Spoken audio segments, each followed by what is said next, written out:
বিদায় মানেই শেষ নয়, কিছু মানুষ চলে গিয়েও থেকে যান গভীর অনুভবে, শ্রদ্ধায় আর ভালোবাসায়। নন্দিত অভিনেতা শামস সুমন ঠিক তেমনই এক নাম। অভিনয়ের মধ্য দিয়ে রাজধানী শহর ঢাকা তাকে জনপ্রিয়তা দিল তার বেড়ে ওঠা রাজশাহীতে। তাই তো শনিবার সন্ধ্যায় শিল্পকলা একাডেমির চিত্রশালা মিলনায়তনে এই অভিনেতাকে গভীর ভালোবাসায় স্মরণ করা হয় রাবিয়ান সাংস্কৃতিক কর্মী সম্মেলনের মাধ্যমে।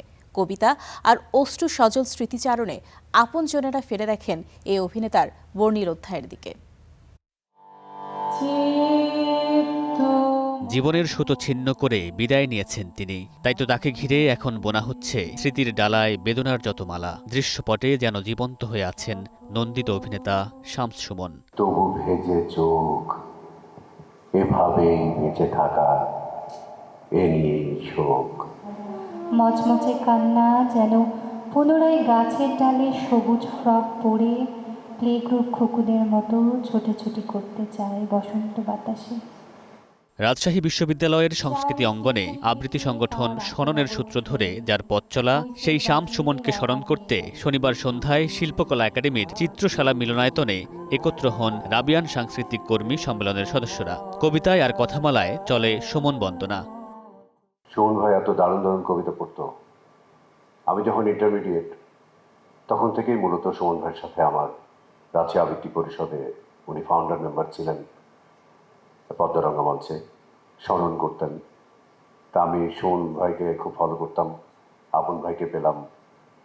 আমি ওনারা ওয়ার্কশপে আমাদেরকে ডাকতেন এবং সুমন ভাই, আপন ভাই, কামাল ভাই, এরকম অনেক। তো তাদের সান্নিধ্যে, তাদের অনুপ্রেরণায়, ভালোবাসায়, বিশেষ করে কবিতা চর্চা। চ্যানেল আই রেডিও ভূমিতে কাজ করে। সেই সময় যখনই শুনেছে আমি চ্যানেল আইতে গেছি, ও একটা সুযোগে ভূমিতে নিয়ে গিয়ে আমার কিছু একটু রেকর্ড করেছে।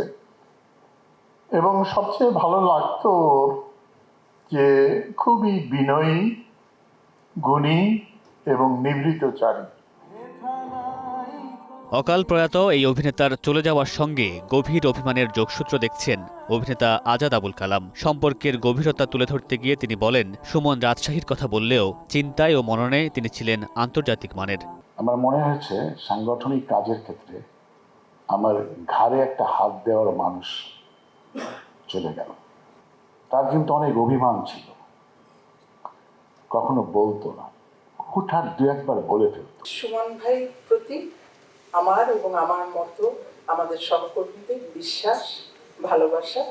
কারণ সুমন ভাই নিঃস্বার্থভাবেই সংগঠনের জন্য কাজ করে গেছেন এবং আমি নিশ্চিত রাজশাহীতেও আপনাদের অভিজ্ঞতা একই।